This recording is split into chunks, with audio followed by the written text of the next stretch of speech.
దేవుని వాక్యం నుండి హెబ్రీయులకు రాసిన పత్రిక 7వ అధ్యాయము. హెబ్రీయులకు రాసిన పత్రిక 7వ అధ్యాయము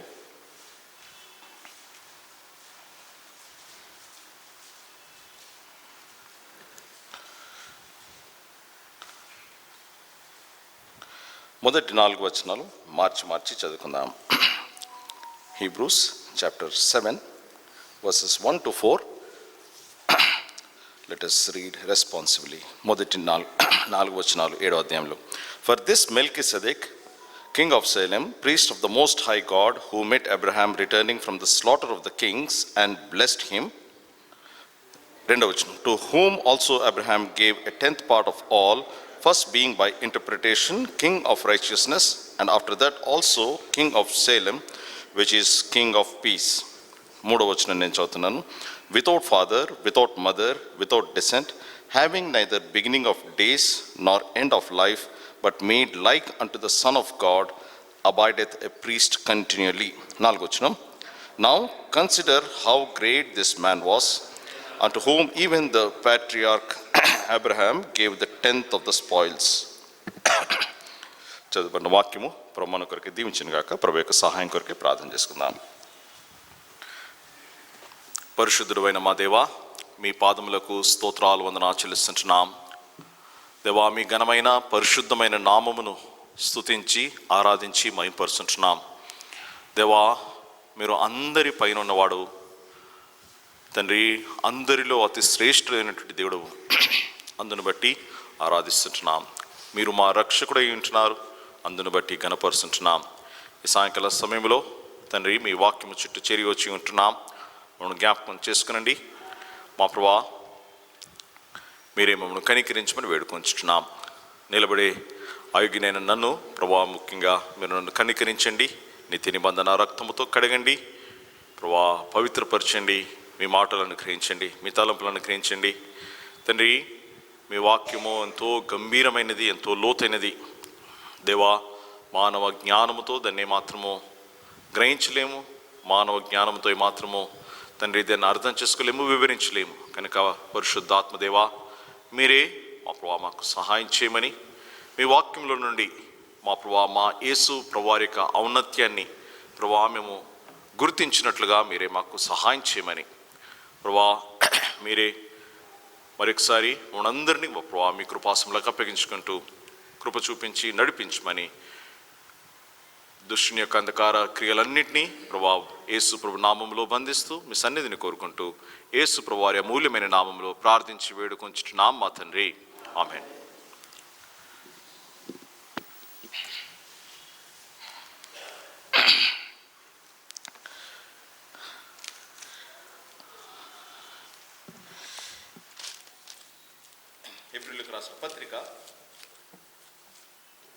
హెబ్రీయులకు రాసిన పత్రిక 7వ అధ్యాయము మనము గమనించినట్లయితే ఈ అధ్యాయంలో మెల్కీసెదెకు గురించినటువంటి వివరణ మనము చూస్తాం. మెల్కీసెదెకు ఎవరు, ఈయన ప్రత్యేకత ఏంటి అన్నటువంటి విషయాన్ని మనం చూస్తే, పాత నిబంధనలో ఎవరైనా గొప్పవారు ఉన్నారా, ఎవరు గొప్పవారు, గొప్ప భక్తులు దేవుని వాక్యములో పాత నిబంధన వాళ్ళు ఎవరు అంటే ఖచ్చితంగా అందులో ఆ లిస్టులో మెల్కీసెదెకును మనం ఉంచాం. చాలా వరకు మెల్కీసెదెకు అనే పేరు కూడా చాలామందికి తెలియదు. మెల్కీసెదెకు చాలా గుప్తమైనటువంటి మనిషి, ఒక మిస్టీరియస్ మనిషి. ఆయన గురించి ఎక్కువ విషయాలు రాయబడలేదు. బైబిల్ అంతట్లో మనం చూస్తే 3 స్థలాల్లో మాత్రమే ఈ వ్యక్తి గురించి రాయబడింది. మొదటి సందర్భము ఆది కాండము 14వ అధ్యాయంలో మనకు కనిపిస్తుంది. ఆది కాండము 14వ అధ్యాయంలో. రెండవసారి 110వ కీర్తనలో కనిపిస్తుంది. తర్వాత 3వసారి మనకు ఇక్కడ హెబ్రీయులకు రాసిన పత్రిక 7వ అధ్యాయంలో మనకు కనిపిస్తుంది. ఈ మెల్కీసెదెకు ఎవరైంటున్నారు, ఆయన ప్రత్యేకత ఏంటి, ఆయన చేసిన పని ఏంటి అనేటువంటి విషయాలను మనం చూస్తే కొన్ని వచనాలు మాత్రమే రాయబడి ఉంటున్నాయి, ఎక్కువ విషయాలు రాయబడలేవు ఆయన గురించి. వాస్తవానికి ఇతడు ఎవరు అంటే మనకు బైబిల్లో మనం చూసినట్లయితే ఆయన గురించి రాయబడింది. ఆయన తల్లిదండ్రుల గురించి రాయబడలేదు, ఆయన పుట్టుపూర్వతల గురించి రాయబడలేదు, ఆయన చరిత్ర రాయబడలేదు. ఆయన పేరున్నది, ఆయన ఏంటో రాయబడింది. తర్వాత ఏ ప్రాంతానికి ఆయన రాజు రాయబడింది. దానికి మించి ఆయన ఏం చేశాడు అన్నటువంటి విషయము 2 విషయాలు మాత్రమే రాయబడి ఉంటున్నాయి అంతే. అంతటితో ఆయన ఒక తోక చుక్కలాగా, లేకపోతే ఒక మెరుపులాగా ఆకాశంలో ఉరుము మెరుపులు వచ్చినప్పుడు మెరుపు వచ్చినట్లుగా కనిపించి మళ్ళీ వెళ్ళిపోతాడు అంతే. మళ్ళీ మనకు ఎక్కడ కూడా ఈ మెల్కీసెదెకు గురించి మనకు కనిపించదు, చివరిగా ఇక్కడ ఈ 7వ అధ్యాయంలో తప్ప. కాబట్టి ఈ మెల్కీసెదెకు ఎవరు? దేవుని వాక్యంలో మనం చూసినట్లయితే మెల్కీసెదెకు గురించి ఆయన ప్రత్యేకతను మనము ఇక్కడ ఉన్నటువంటి విషయాలను బట్టి మనం గ్రహించవచ్చు, గుర్తించవచ్చు. మెల్కీసెదెకు మొట్టమొదటిగా మనం చూసినట్లయితే ఆయన ఆదికాండము 14వ అధ్యాయంలో ఒక మాట చూద్దాం. ఆదికాండము 14వ అధ్యాయంలో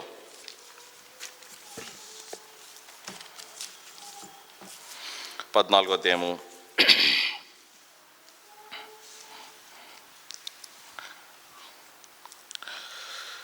18వ వచనము. ఆదికాండము 14వ అధ్యాయము 18వ వచనము నేను చదువుతాను, దయచేసి గమనించండి. And Melchizedek king of Salem brought forth bread and wine and he was the priest of the most high God.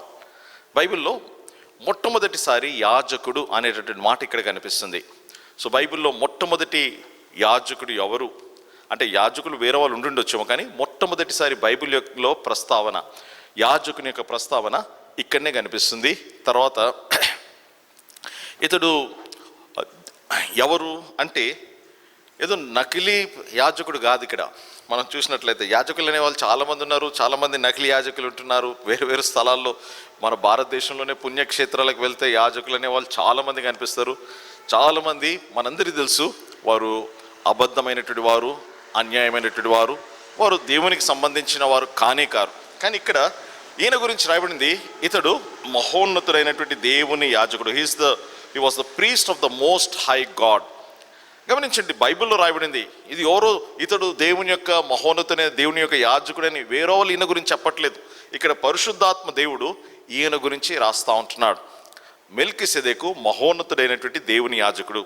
దీన్ని బట్టి మనకు అర్థమయ్యేటటువంటి విషయం ఏంటంటే, ఈ యాజకత్వము అనేది గమనించండి, ఇది అబ్రహాము కాలంలో జరిగింది. అంటే మోషేకు దాదాపు 400 సంవత్సరాలు ముందు జరుగుతున్నటువంటి విషయం ఇది. మోషే పుట్టలేదు, ఇంకా ఇశ్రాయేల్ ప్రజలు ఇంకా ఐగుప్తుకు వెళ్ళలేదు, వారు విడిపించబడలేదు, సీనాయి పర్వతానికి రాలేదు, దేవుని యొక్క ధర్మశాస్త్రం ఇంకా ఇవ్వబడలేదు. దేవుని యొక్క ధర్మశాస్త్రం ఇవ్వబడకముందే, మోషే పుట్టకముందే 400 సంవత్సరాల ముందే ఈ కార్యం జరుగుతూ ఉంది. ఇతడు యాజకుడై ఉంటున్నాడు.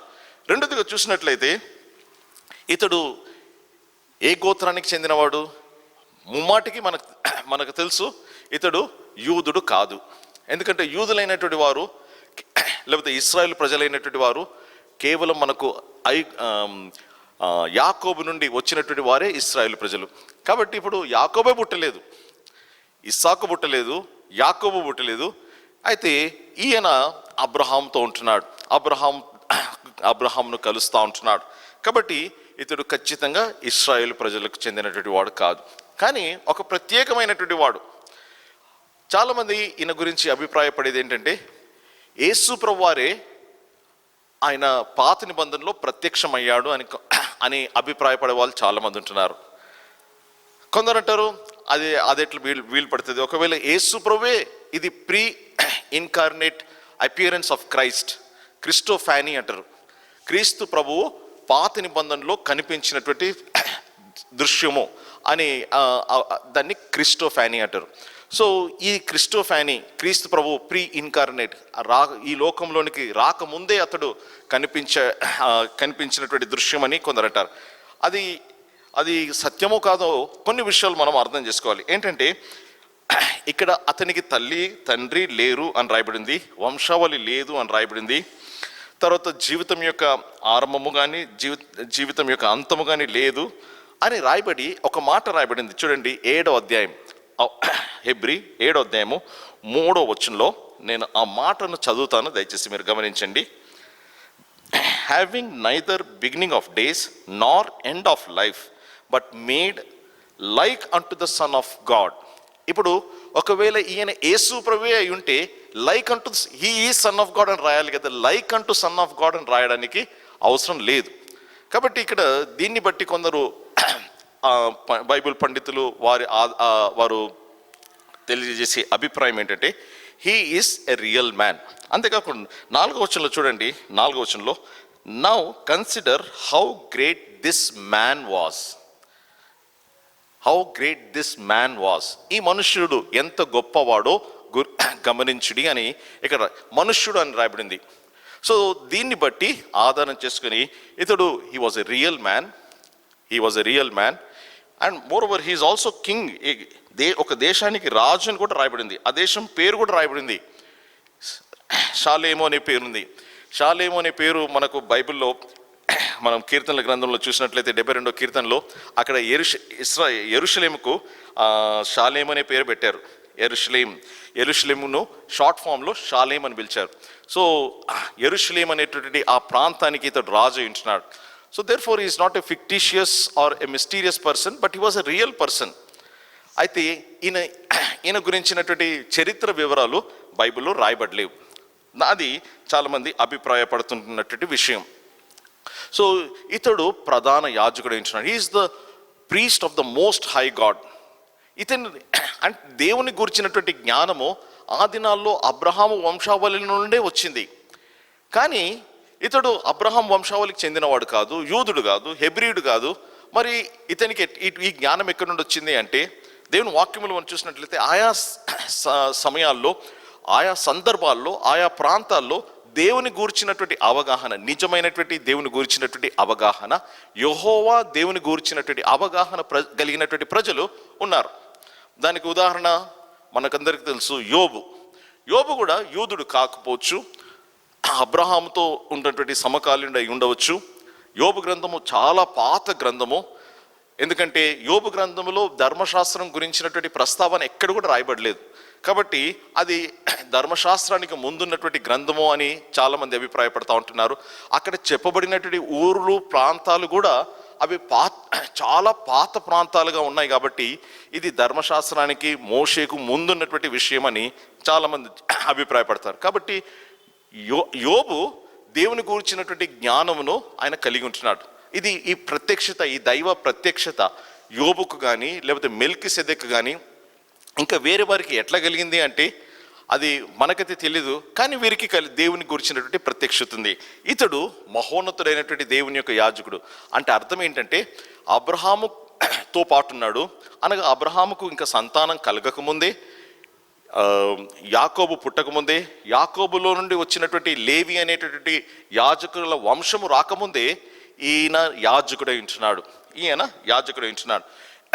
ఇశ్రాయేల్ ప్రజల్లో చూసినట్లయితే యాజకులు అయినటువంటి వారు చాలా ప్రాముఖ్యమైనటువంటి వారు.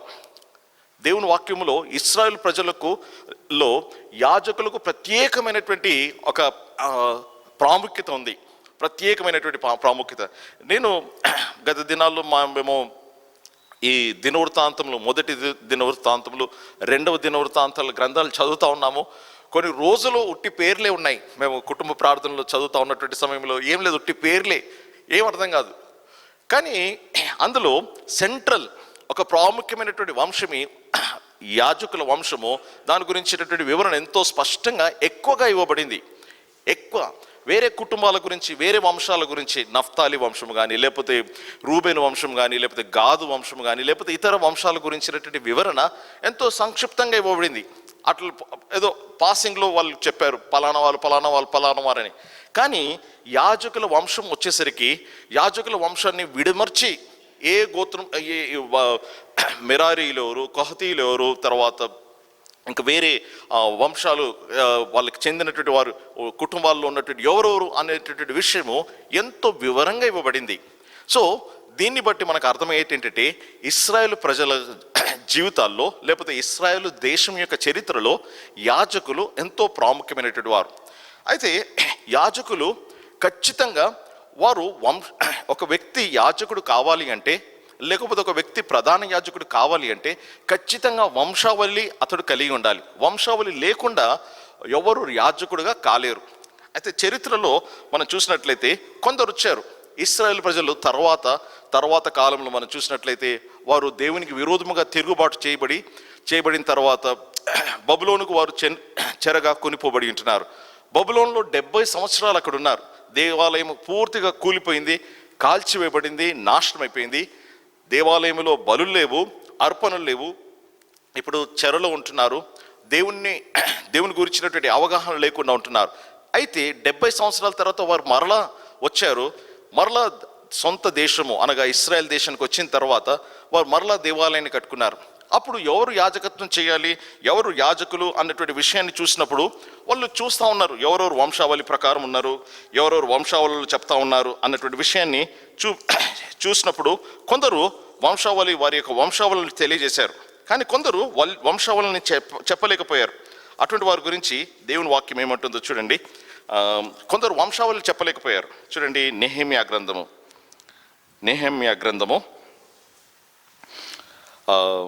7వ అధ్యాయము 63-64 వచనాలు నేను చదువుతాను, దయచేసి చూడండి.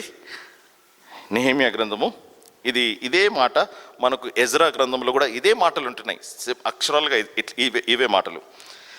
ఎజ్రా 2వ అధ్యాయంలో ఆ మాటలు ఉన్నాయి. అయితే నెహెమ్యా 7వ అధ్యాయం 63-64 వచనాలు నేను చదువుతున్నాను. And the priest, the children of Habaiah, the children of Koz, the children of Barzillai, which took one of the daughters of Barzillai the Gileadite to wife, and was called after their name.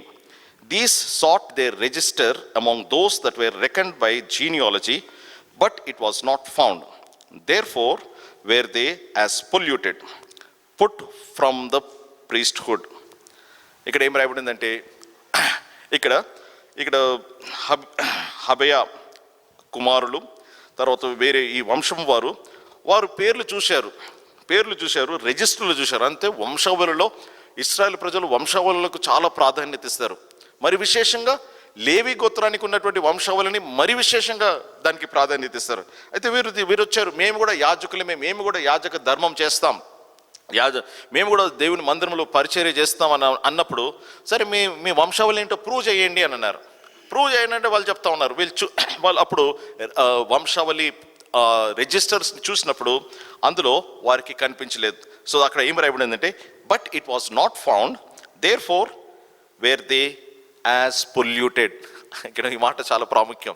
They were considered as polluted అంటే అర్థం ఏంటంటే, ఎవరైతే వేరే వారుగా ఉంటున్నారో, ఇశ్రాయేలు లేవీలు కాక ఉన్నటువంటి వారు, they are called as polluted. వంశావళి లేని వారు, they are called as polluted. So therefore they were put away from the priesthood. యాజకత్వము చేయకుండా వారిని పక్కకు పెట్టారు.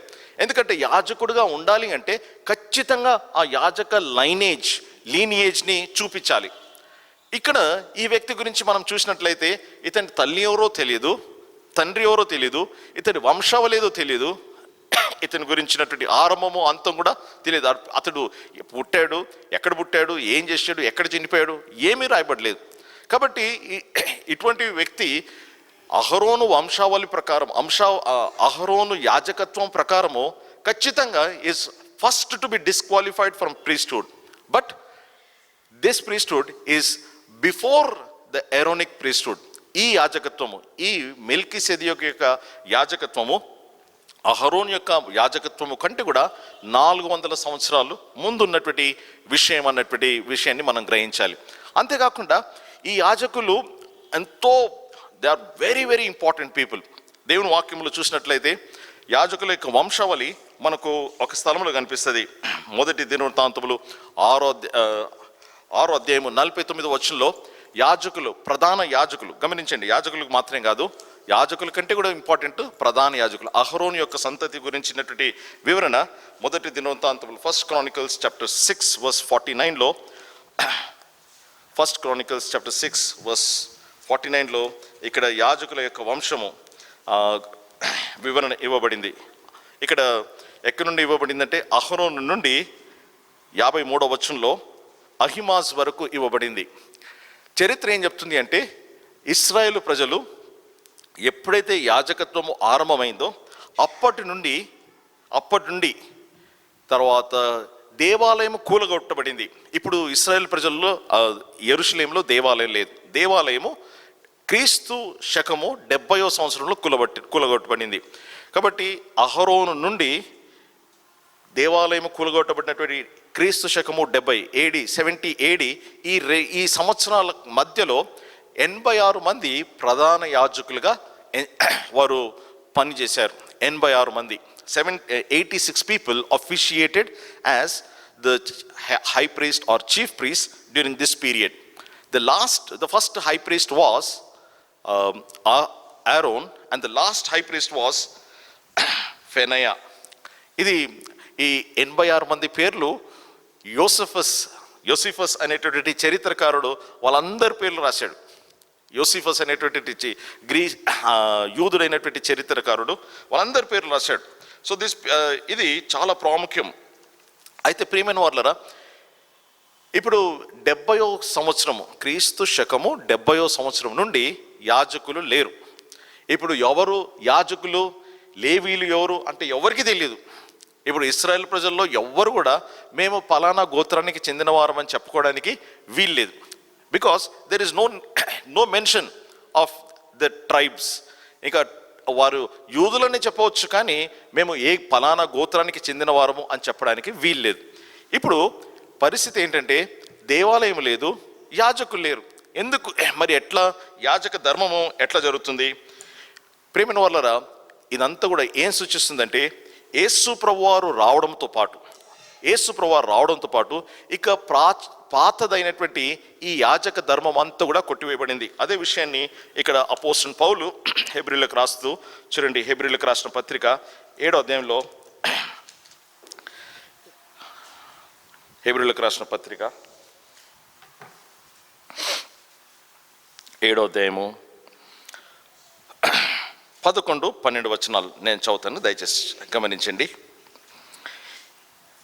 హెబ్రీయులకు రాసిన పత్రిక 7వ అధ్యాయము 11-12 వచనాలు. If therefore perfection were by the Levitical priesthood, for under it the people received the law, what further need was there that another priest should rise after the order of Melchizedek and not be called after the order of Aaron? For the priesthood, ఇప్పుడు గమనించండి, for the priesthood being changed, there is made of necessity a change also of the law. యాజకత్వము మారిపోయింది కాబట్టి ధర్మశాస్త్రం కూడా మారవలసిందే. కాబట్టి ఇప్పుడు మనందరికీ తెలుసు, దేర్ ఇస్ నో లా. ఇప్పుడు ధర్మశాస్త్రము అది పూర్తిగా తీసివేయబడింది. నా ఈ ధర్మశాస్త్రమును మనము నెరవేర్చవలసిన అవసరం లేదు. ఈ ధర్మశాస్త్ర క్రియలను బట్టి మనము జీవించనక్కర్లేదు. It is past. అయితే క్రీస్తు ప్రభు క్రొత్త నియమాన్ని తీసుకొచ్చాడు. క్రీస్తు ప్రభు ద్వారాగా ఒక క్రొత్త యాజకత్వము ఆరంభమైంది. సో దేర్ ఫోర్ పూర్తిగా కొట్టివేయబడింది. మొదటి యాజకుడు ఎవరు అంటే మెల్కిసెదెక్ తర్వాత మెల్కిసెదెక్ క్రమం యాజకత్వము గ్యాప్ వచ్చింది. తర్వాత అహరోను యాజకత్వము ఆరంభమైంది. అహరోను నుండి క్రీస్తు శకము 70వ సంవత్సరం వరకు కొనసాగింది. దాని తర్వాత ఆ యాజకత్వము పూర్తిగా కొట్టివేయబడింది. ఇప్పుడు మరలా క్రీస్తు ప్రభు ఒక్కసారి శిలువ మీద ఆయన వ్రేలాడి చనిపోయి తిరిగి లేచిన తర్వాత ఆయన ఏర్పాటు చేసినటువంటి యాజకత్వము ఇది స్థిరమైనటువంటి యాజకత్వము. ప్రేమ వల్ల ఇంకో విషయం ఇక్కడ మనం అర్థం చేసుకోవాలి ఏంటంటే, ఈ మెల్కిసెదెక్ గురించి ఏం రాయబడిందంటే ఇక్కడ కొన్ని వింతైనటువంటి విషయాలు రాయబడినాయి. He is a priest for ever after the order of Melchizedek. ఈయన is a priest for ever. Is a priest for ever అని రాయబడింది. ఏ యాజకుడు కూడా he cannot officiate for ever. ఏ యాజకుడు కూడా బైబిల్లో మనం చూసినట్లయితే మనం చూసుకున్నాం మొదటి దినవృత్తాంతంలో 6వ అధ్యాయంలో చాలామంది యాజకులు వచ్చారు. అందరిలో ఉన్నటువంటి ఒక కామన్ ఫీచర్ ఏంటంటే అందరూ చనిపోయారు. There is no priest who officiated. కొందరు ఎక్కువ కాలాలు బతికారు, కొందరు తక్కువ కాలాలు బతికారు, కానీ అందరూ చనిపోయారు. ఇంకొక ప్రాముఖ్యమైనటువంటి విషయం ఏంటంటే యాజకత్వము ఈ ప్రధాన యాజకుడిగా పనిచేసేటటువంటి వాడు 35 సంవత్సరాల నుండి 50 సంవత్సరాల వయసు వరకే ఉండగలడు. After 50 years he will be retired. ఎవ్వరు కూడా ఆయన ఎన్ని సంవత్సరాలు బ్రతికినా he will be a priest only for up to the age of 50 years. అంతకు మించి అతడు ఉండలేడు. ఈ విషయాన్ని మనము సంఖ్యాకాండము 8వ అధ్యాయము 24-25 వచనాల్లో మనం చూడవచ్చు. సంఖ్యాకాండము 8వ అధ్యాయము 24-25 వచనాల్లో యాజకులు ఎంతకాలము వారు పరిచర్య చేయగలరు. సో 8th chapter 24-25 వర్సెస్లో వారు కేవలము they can అఫిషియేట్ only up to the age of 50. ఎన్ని సంవత్సరాలు బ్రతికినా. అయితే ఎవరు చిరకాలము యాజకులుగా ఉండలేరు. కానీ ఈయన ఈ మెల్కీసెదెకు ఆయన సదాకాలము యాజకుడై ఉంటున్నాడు, చిరకాలం. ఈయన గురించి కొన్ని విషయాలు మనం చూద్దాం. మొట్టమొదటిగా ఈయన వాట్ ఈజ్ హిస్ స్పెషాలిటీ? ఈ మెల్కీసెదెకు యొక్క ప్రత్యేకత ఏంటంటే, ఇతడు ఇక్కడ రాయబడింది కదా, మొదటి వచనం 7వ అధ్యాయము మొదటి వచనంలో, for this Melchizedek king of Salem priest of the most high God. ఇక్కడ ఇది he has got double roles, dual roles. 2 పాత్రలు ఒక్కడే పోషిస్తూ ఉంటున్నాడు. ఇశ్రాయేలు ప్రజల ధర్మశాస్త్రం ప్రకారము యాజకుడు లేవీ గోత్రం నుండే రావాలి, రాజు అయినటువంటి వాడు కేవలం యూదా గోత్రం నుండే రావాలి. ఈ 2 గోత్రాలు వేరే. కాబట్టి రాజు ఎన్నడూ యాజకుడు కాలేడు, యాజకుడు ఎన్నడూ రాజు కాలేడు. దేవుని వాక్యంలో మనం చూసినట్లయితే చరిత్రలో 2 రాజులు వారు యాజక ధర్మాన్ని చేయడానికి పూనుకున్నప్పుడు, ముందుకు వచ్చినప్పుడు దేవుడు వాళ్ళని కొట్టేశాడు. అందులో మొదటివాడు మనందరికీ తెలుసు, సౌలు. సమూయేలు అర్పించవలసినటువంటి అర్పణ సౌలు అర్పించాడు. ప్రజలకు భయపడి తొందరపడి సమూయేలు రావడం ఆలస్యం చేసినందుకు సౌలు తొందరపడి అర్పణ అర్పించేసరికి దేవుడు చాలా కోపగించాడు దాని గురించి. Because it is intrusion, it is interference, ఇది జోక్యం కలిగించుకోవడం, జొరబడడం. కాబట్టి దేవుడు దాన్ని ఎంతో తీవ్రంగా పరిగణించి రాజుగా ఉండకుండా కొట్టివేశాడు. అదే రీతిగా ఇంకొక వ్యక్తి ఉన్నాడు, ఆయన పేరు ఉజ్జియా. ఈ ఉజ్జియా గురించి కూడా దేవుని వాక్యం చూసినట్లయితే, అతడు ఆరంభంలో అతని గురించి ఏం రాయబడిందంటే, దావీదు వలెనే అతడు కూడా దేవునికి ఇష్టడుగా జీవించాడని రాయబడింది. చాలా చక్కగా జీవించాడు. కానీ కొంతకాలం అయిన తర్వాత దేవుడు ఆయన ఆశీర్వదించిన తర్వాత ఈ ఉజ్జియా రాజు హృదయమందు గర్వించి ఏం చేశాడు, యాజకుల వలె దేవాలయంలోనికి వెళ్ళి ధూపం వేశాడు. దేవుని మందిరంలోనికి వెళ్ళి యాజకుడు చేయవలసినటువంటి పనిని ఈయన చేశాడు, ధూపం వేశాడు. దేవుని వాక్యం అంటుంది, అక్కడే దేవాలయంలో ఉండగానే దేవుడు ఆయనను కుష్ఠరోగంతో మొత్తాడని రాయబడింది ఇన్ ద టెంపుల్. అప్పుడు ఏమైందంటే, వెంటనే యాజకులు, అక్కడ ఉన్నటువంటి యాజకులు వారు ఆయనను కుష్ఠరోగంతో తెల్లగా అయిపోయేసరికి అతన్ని తరిమివేస్తుంటే ఈయనే పారిపోయాడంట. సో దేవుని మందిరము ఎంత పవిత్రమైంది, ఎంత పరిశుద్ధమైంది, ఎంత సెపరేట్ అంటే ప్రత్యేకమైంది, సామాన్యులు రావడానికి వీల్లేదు. దేవుని వాక్యంలో మనం చూసినట్లయితే అహరోనుతో దేవుడు మోషేతో సెలవిచ్చాడు, అహరోను వంశస్థులు మాత్రమే ఇక్కడికి రావాలి, అన్యుడు వస్తే అతడు సంహరించబడాలి అని దేవుని ఆజ్ఞ. అన్యుడు వస్తే అతడు సంహరించబడాలి. ప్రియమైన వారలారా, అట్లు ఈ వ్యక్తి, ఈ Melchizedek, he has got double roles. ఒకటేంటంటే అతడు యాజకుడు, రెండవది అతడు రాజు అయి ఉంటున్నాడు. ఇతని పేరును కూడా మనము పేరులో కూడా ప్రత్యేకత ఉంది, మెల్కీసెదెక్. హీబ్రూ భాషలో మెల్కీ అంటే రాజు. మెల్కీ అనే ఎక్కడైనా కానీ మెల్కీషువా, తర్వాత మెల్కీ అనే పేర్లు చాలా ఉన్నాయి. వాటిలో ఎక్కడ చూసినా రాజు అనే మాట వస్తుంది. సెదెక్ అనగానే సిద్కీను అనే మాట కూడా వస్తుంది. సెదెక్ అంటే righteousness, NITI. So he is the king of righteousness, నీతికి రాజు అయించున్నాడు. ఈ మెల్కీసెదెకు నీతికి రాజు అయించున్నాడు. ప్రేమ అంతేకాకుండా he is not only the king of righteousness, అతడు షాలేం అనేటటువంటి పట్టణానికి స్థలానికి కూడా రాజు అయించున్నాడు. He is the king of Shalem అనేది చాలామంది అభిప్రాయపడేటటువంటి విషయం ఏంటంటే, ఇట్ ఈస్ జెరూసలేం. ఇది యెరూషలేమునకు ఉన్నటువంటి ఒక పాత పేరు అని అభిప్రాయపడతా ఉంటున్నారు. So this shows that he is the king of Jerusalem. So దేవుని వాక్యంలో ఈ మాట ఉంది,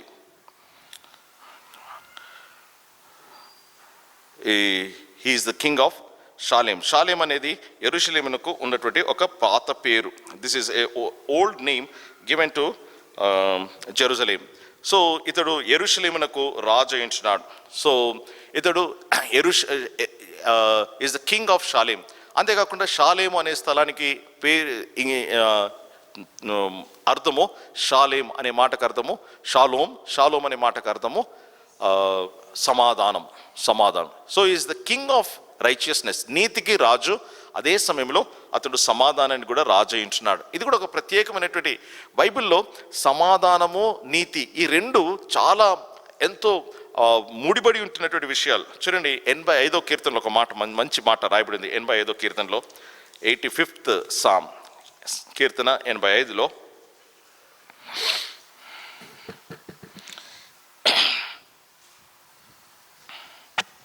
10వ వచనం. 85వ కీర్తన 10వ వచనంలో దయచేసి నేను చదువుతాను, గమనించండి. 85 10వ వచనం. Mercy and truth are met together, righteousness and peace have kissed each other. ఇక్కడ ఈ మాట మనం చూస్తాం. Mercy and truth are met together, righteousness and peace have kissed each other. ఇంకా దేవుని వాక్యంలో వేరే స్థలాల్లో కూడా చాలా సందర్భాల్లో ఈ మాట మనం చూస్తాం. వేరే స్థలాల్లో కూడా 72వ కీర్తనలు కూడా మనం చూస్తాము. తర్వాత యాకోబు పత్రికలో కూడా మనం చూస్తాం. యెషయాలో కూడా ఈ మాట మనకు చాలాసార్లు కనిపిస్తుంది. ఒకటే వచనములో నీతి మరియు సమాధానం, నీతి సమాధానములు, ఈ రెండు మాటలు మనకు కొట్టొచ్చినట్లుగా కనిపిస్తాయి. ఇక్కడ ఈ కార్యము righteousness and peace have kissed each other, ఇది ఎక్కడ జరిగింది? నీతి మరియు సమాధానం. నీతి ఫలము సమాధానం అని బైబిల్లో రాయబడింది. The fruit of righteousness is peace. So ఈ నీతి అనేది ఈ రెండు ఎక్కడ కలుసుకున్నాయంటే యేసు ప్రభువారి యొక్క శిలువ మీద ఈ నీతి మరియు సమాధానాలు కలుసుకుంటున్నాయి. నీతి సమాధానాలు కలుసుకున్నాయి. అట్లు ప్రభు మనకు ఆయన సమాధానం అయించున్నాడు, అదే రీతిగా ఆయన మనకు నీతి అయించున్నాడు.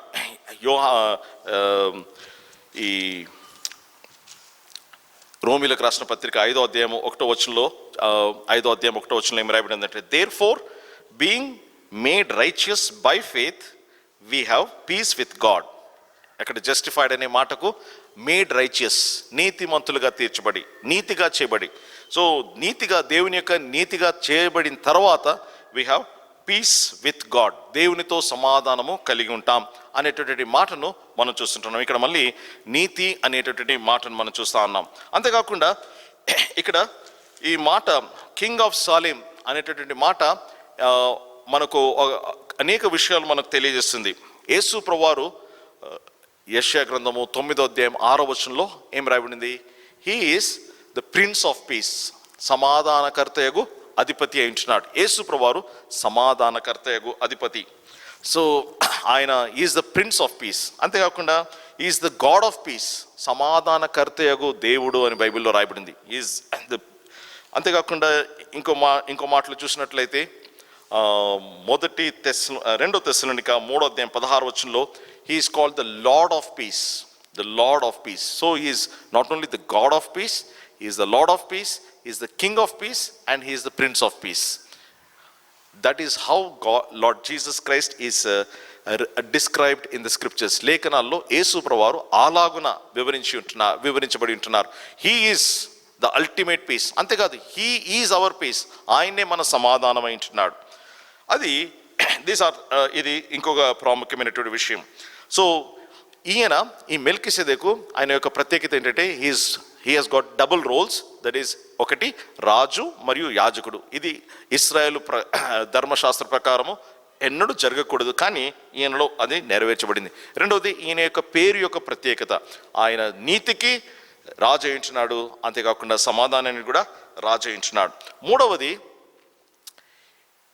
యూదులు ఈ విషయం అంతటినీ తెలియజేయడం ద్వారా పౌలు ఈ యొక్క మాటలలో ఆయన చెప్పాలనుకున్నటువంటి విషయం ఏంటంటే, అయ్యలారా, మెల్కీసెదెకు యొక్క యాజకత్వము అహరోను యొక్క యాజకత్వం కంటే కూడా ఎంతో శ్రేష్టమైంది. ఎందుకంటే ఈ మెల్కీసెదెకు అబ్రహాము కంటే కూడా, మీరు అందరూ పితరుడు, మా పితరుడు అని చెప్పుకుంటున్నారు కదా. ఇక్కడ బైబిల్లో ఇక్కడ రాయబడింది కదా 4వ వచనంలో, ఈవెన్ ద ప్యాట్రియార్క్ అబ్రహాం అంటే పితరుడైనటువంటి అబ్రహాం ఇక్కడ జ్ఞాపకం చేస్తున్నాడు, మీరు అబ్రహాంకి ఏ హోదా ఇస్తారు? ఈయన మా జాతి పిత అని మీరు ఆ హోదా ఇస్తారు కదా. ఈయన మీ జాతి పిత అయినటువంటి అబ్రహాము కంటే కూడా గొప్పవాడు. ఎట్లా? How can we say that Melchizedek is greater than Abraham? అంటే దీనికి రెండు మనము విషయాలు గమనించవచ్చు. మొట్టమొదటిది, అబ్రహాము ఇతనికి దశమ భాగం ఇచ్చాడు. సో అది that proves that he is greater than Abraham. Melchizedek Abraham కంటే కూడా గొప్పవాడు. రెండోదిగా చూసినట్లయితే ఇతడు అబ్రహాము నుండి దశమ భాగం పొందుకున్నట్టు మాత్రం కాకుండా ఆది కాండము 14వ అధ్యాయంలో మనం చూసినట్లయితే రెండో విషయము, ఇతడు అబ్రహామును ఆశీర్వదించిననుంది. బైబిల్లో ఇక్కడ మనం చూస్తే తక్కువ ఉన్నత స్థానంలో ఉన్నవాడు తక్కువ స్థానంలో ఉన్నవాడిని ఆశీర్వదించును, ఉన్నత స్థానంలో ఉన్నవాడు పెద్దవాడు చిన్నవాడిని ఆశీర్వదించును. కాబట్టి మెల్కిసెదెకు అబ్రహాము కంటే పెద్దవాడై ఉన్న కారణాన్ని బట్టి, అబ్రహాము కంటే కూడా గనుడైనటువంటి కారణాన్ని బట్టి అతన్ని ఆశీర్వదించు. చూడండి 6వ వచనంలో, హెబ్రీయులకు రాసిన పత్రిక 7వ అధ్యాయం 6వ వచనం, for he whose descent is not counted from them received tithes of Abraham. Abraham నుండి దశమ భాగం పొందుకున్నాడు. And blessed him. సో ఇక్కడ 7వ వచనంలో కూడా చూస్తాం, without all contradiction the less is blessed of the better. ఇక్కడ మెల్కిసెదెకు అబ్రహాము కంటే కూడా శ్రేష్ఠుడై ఉంటున్నాడు, ఉన్నతమైనటువంటి వాడై ఉంటున్నాడు అనేటువంటి విషయాన్ని ఇక్కడ పౌలు స్పష్టంగా తెలియజేస్తూ ఉంటున్నాడు. So he is superior. నాలుగో విషయం చూసినట్లయితే ఈ మెల్కిసెదెకు గురించినటువంటి 4వ విషయము అతని చరిత్ర, his family and his history. What is his history? Bible రాస్తుంది, బైబిల్లో స్పష్టంగా రాయబడింది, హీ ఈజ్ వితౌట్ ఫాదర్. తండ్రి లేడు. గమనించండి, తండ్రి లేడు అంటే తండ్రి యొక్క వృత్తాంతము వివరణ ఇందులో రాయబడలేదన్న అర్థమే కానీ ఇతడు తండ్రి లేనివాడు కాదు. గమనించండి, so his ancestry, his genealogy is not recorded అన్నటువంటి విషయాన్ని మనం అర్థం చేసుకోవాలి. ఒకవేళ తండ్రి లేనివాడు తల్లి లేనివాడు అంటే అతడు దేవదూత అయి ఉండాలి, మనుషులుగా కావద్దు. కానీ ఇక్కడ మనం చూస్తుంటున్నాం, consider how great this man is. మనుషుడు అనే మాటను ఇక్కడ మనం చూస్తున్నాం. అతడు రాజు, ఒక స్థలానికి రాజు. So therefore he was a literal man అన్నటువంటి విషయాన్ని మనం ఇక్కడ అర్థం చేసుకోవాలి. సో ఆయన వంశావళి రాయబడలేదు. అంతేకాకుండా ఇంకొక విషయం ఏంటంటే అతని యొక్క ఆరంభము రాయబడలేదు, అతని యొక్క అంతము కూడా రాయబడలేదు. అతని యొక్క ఆరంభము అతని అంతము గురించి కూడా రాయబడలేదు. ఇప్పుడు కొందరు ఏమంటారంటే, ఇప్పుడు అబ్రహాము అతనికి దశమ భాగం ఇచ్చాడు. అబ్రహాము దశమ భాగం ఇచ్చినప్పుడు అబ్రహాము యొక్క రొమ్ములో లేవి కూడా ఉన్నాడు. కాబట్టి అబ్రహాం ఇచ్చినప్పుడు లేవి కూడా ఇచ్చినట్టే కదా. కాబట్టి లేవి మెల్కిసెదెకుకు దశమ భాగం ఇచ్చాడు.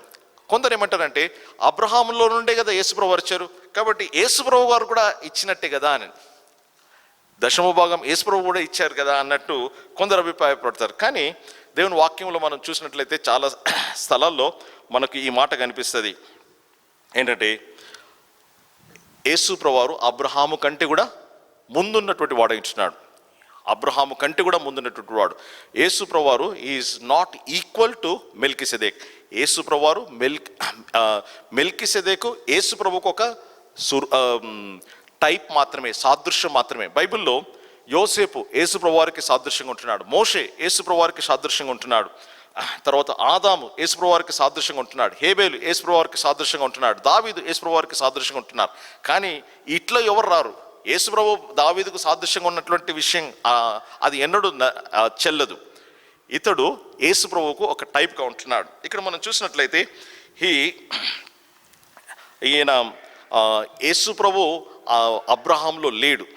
ఎందుకంటే అబ్రహాము కంటే కూడా యేసుప్రభు వారు ముందుగా ఉంటున్నారు. అంతేకాకుండా దేవుని వాక్యంలో మనం చూసినట్లయితే యేసుప్రభు ఈ విషయాలు అవన్నీ కూడా ఒక సమయం నుండి ఆరంభమై ఉంటున్నాయి, ఒక సమయం నుండి. కాబట్టి యేసుప్రభు వారు సమయం లేని వాడు ఉంటున్నాడు, ఆది నుండి ఉన్నటువంటి వాడు ఉంటున్నాడు. కాబట్టి ఈయన అందులో లేని వాడు అన్నటువంటి విషయాన్ని మనం అర్థం చేసుకోవాలి. అంతేకాకుండా ఐదవ విషయం, ఐదో విషయము ఈ మెల్కిసెదెకు గురించినటువంటిది ఏంటంటే హీ హ్యాస్ అథారిటీ, ఆయన అధికారం కలిగినటువంటి వాడు అంటున్నాడు. రెండు అధికారాలు ఉంటున్నాయి. ఒకటి రాజకీయపరమైన రాజుగా రాజకీయపరమైన అధికారం కలిగిన వాడు అంటున్నాడు. రెండవది యాజకుడిగా ఆత్మీయమైనటువంటి అధికారం కలిగిన వాడు అంటున్నాడు. ఇవి రెండు కూడా యేసు ప్రభువారిని సూచిస్తూ ఉంటున్నాయి. యేసు ప్రభువారు ఆయన రాజులకు రాజు అంటున్నాడు. ఆయన రాజులకు రాజు అంటున్నాడు.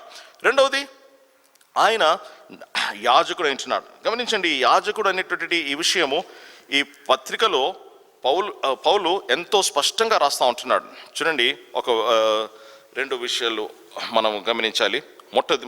మొట్టమొదటిది ఏంటంటే హెబ్రీయులకు రాసిన పత్రిక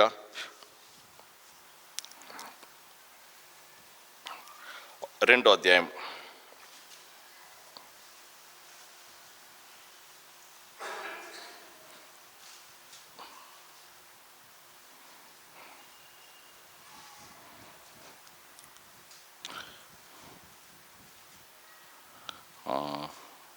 3వ అధ్యాయం 1వ వచనం. 3వ అధ్యాయం 1వ వచనం. 3వ అధ్యాయం 1వ వచనంలో ఏం రాయబడిందంటే, consider the apostle and high priest of our profession Christ Jesus. యేసు ప్రభువారు యాజకుడు అంటున్నాడు. రెండో అధ్యాయంలో కూడా ఉంది చూడండి, ఎటువంటి యాజకుడు. 2వ అధ్యాయం 17వ వచనంలో, 2వ అధ్యాయము 17వ వచనం నేను చదువుతున్నాను.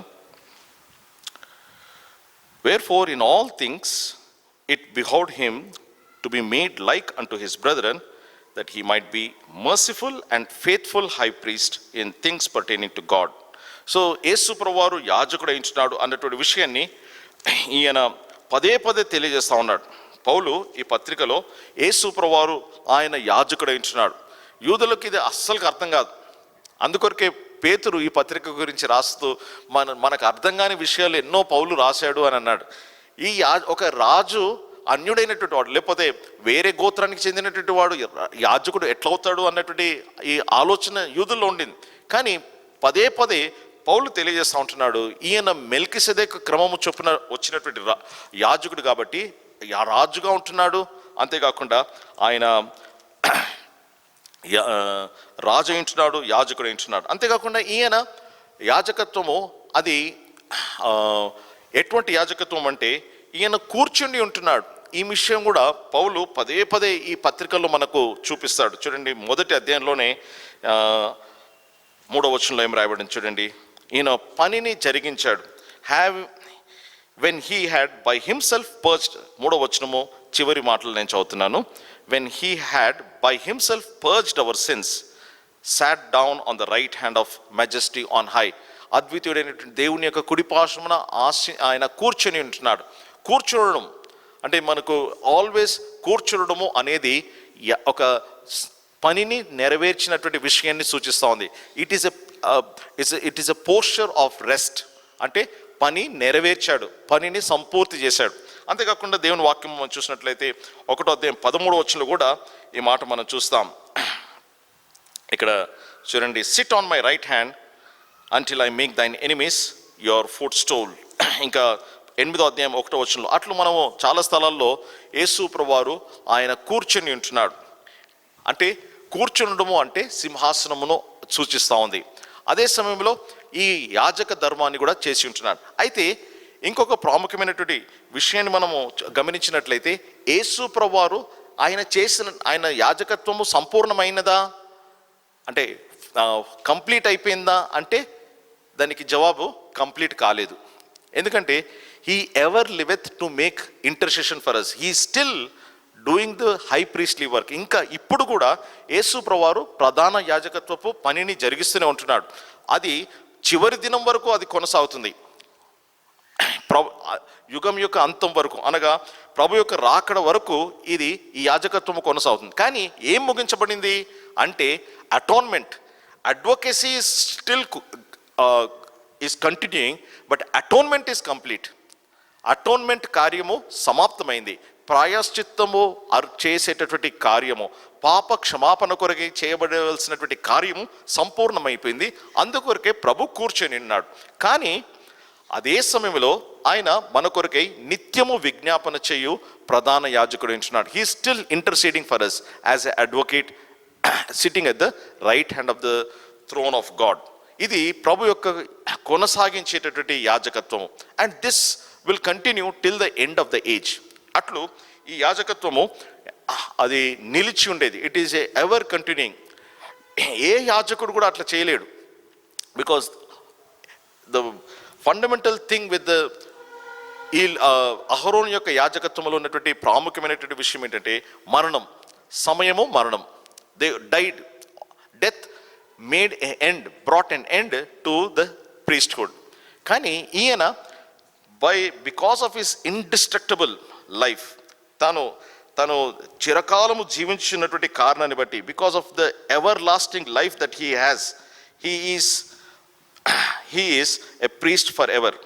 సో ఇక్కడ చూసినట్లయితే he abideth a priest for ever and he has got because of the life that he has. So అందరిలో ఉన్నటువంటి జీవము అది సాధారణమైనటువంటి జీవం, కానీ ఈయనలో ఉన్నటువంటి జీవము అది సంపూర్ణమైనటువంటి జీవము. అంతేకాకుండా it is the source of life, కాబట్టి ఆయన చిరకాలము జీవించువాడంటున్నాడు. సో యేసు ప్రభువారి యొక్క యాజకత్వము అది ఎప్పటికీ కూడా అంతము కాని యాజకత్వం. అట్లు ఈ 7వ అధ్యాయంలో యేసు ప్రభువారు యొక్క యాజకత్వము అహరోను యాజకత్వం కంటే కూడా ఎంతో శ్రేష్టమైంది అనేటువంటి విషయాన్ని పౌలు తెలియజేస్తా ఉన్నాడు. 8వ అధ్యాయంలో చూస్తే ఇక్కడ అంతా కూడా 8వ అధ్యాయంలో నిబంధన గురించి రాయబడింది. యేసు ప్రభువారు చేసినటువంటి నిబంధన, క్రొత్త నిబంధన, అది ఎంతో శ్రేష్టమైంది. పాత నిబంధనతో పోల్చి చూస్తే ఎంతో శ్రేష్టమైంది.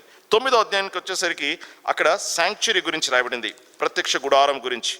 సో ఇది ప్రత్యక్ష గుడారము ఎటువంటిది, అది ఎటువంటి శ్రేష్టమైనదో ఇక్కడ 9వ అధ్యాయంలో రాస్తూ ఉంటున్నాడు. 10వ అధ్యాయంలో మనం చూసినట్లయితే it talks about the perfect sacrifice. So 7వ అధ్యాయము అది యాజకత్వం గురించి మాట్లాడుతుంది, శ్రేష్టమైన యాజకత్వము. 8వ అధ్యాయము శ్రేష్టమైనటువంటి నిబంధన గురించి మాట్లాడుతుంది. 9వ అధ్యాయము శ్రేష్టమైనటువంటి ఆ యొక్క పరిశుద్ధ స్థలం గురించి మాట్లాడుతుంది. తర్వాత 10వ అధ్యాయము యేసు ప్రభువారు అర్పించినటువంటి శ్రేష్టమైనటువంటి బలి అర్పణ. కాబట్టి ఈ యాజకులు ఏటేటా అర్పించాలి, ఏ యాజకుడైనా కానీ ఏటేటా అర్పించాలి. కానీ యేసు ప్రభువారు ఒకే అర్పణ ఒకేసారి అర్పించి పరిపూర్ణమైనటువంటి కార్యం చేశాడు. రెండవది, ఈ యాజకులు అర్పించే అర్పణ ఎవరిని కూడా పరిపూర్ణంగా చేయలేకపోయింది. It made nobody perfect. అందుకొరకే అది అర్పించాలి. ఇది ఎడతెగక జరగవలసిన కార్యం, ఎందుకంటే it made no one perfect. అంతేకాకుండా యేసు ప్రభువారు చేసినటువంటి అర్పణ, he took the blood right into the most holy place which is in heaven. మనుషుల యొక్క హస్తకృత్యము కానటువంటి దేవాలయంలోనికి, అనగా పరిశుద్ధ స్థలంలోనికి యేసు ప్రభువారు యాజకత్వం చేస్తే, ఈ అహరోన్ వంశములో ఉన్నటువంటి వారు భూ సంబంధమైనటువంటి స్థలములో వారు యాజకత్వం చేశారు. అంతేకాకుండా ఇదంతా కూడా అంతమైపోయింది, ఇది ఎన్నడూ కూడా అంతము కానిది.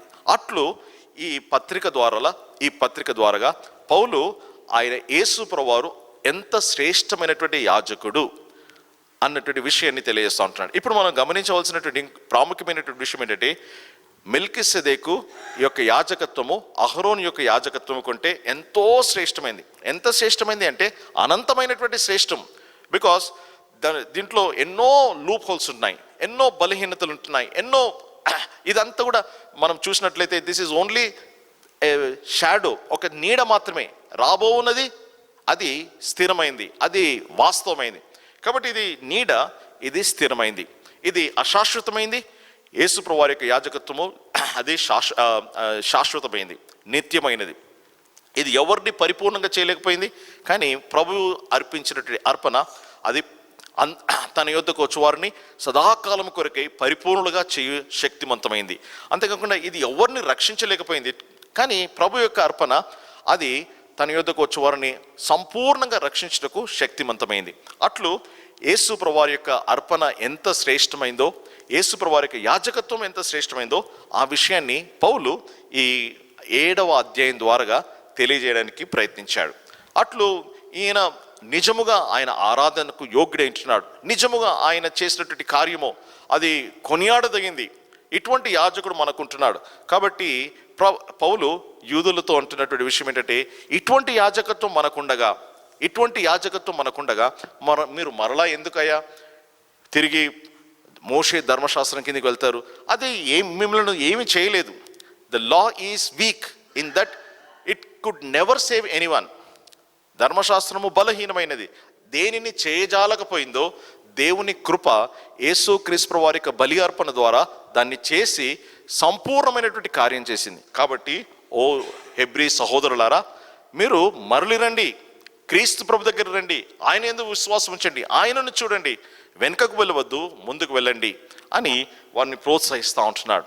అట్లు ఈ పత్రిక ప్రభు యొక్క ఔన్నత్యము, ప్రభు యొక్క గొప్పతనాన్ని చాటించేదిగా ఉంది. కాబట్టి మనం కూడా ఇటువంటి శ్రేష్టమైనటువంటి ప్రభు మనకుండగా మనం కూడా సులువుగా చిక్కులు పెట్టేటటువంటి ఈ విషయాలు, ఈ లోక సంబంధమైనటువంటి వాటిలో మనము నిమగ్నము కాక ప్రభు మీద దృష్టి ఉంచి ఆ ప్రభువును, ఇటువంటి యాజకుడు మనకున్నాడు, ఇటువంటి రాజు మనకుంటున్నాడు, ఇటువంటి స్నేహితుడు మనకుంటున్నాడు, ఇటువంటి విజ్ఞాపనకర్త మనకున్నాడు అనేటువంటి విషయాన్ని ఎరిగిన వారమై మనం కూడా ఆత్మీయ జీవితంలో ముందుకు సాగుటకు ప్రభు తన కృపను మనకు అనుగ్రహించిన గాక. ప్రార్థన చేసుకుందామని.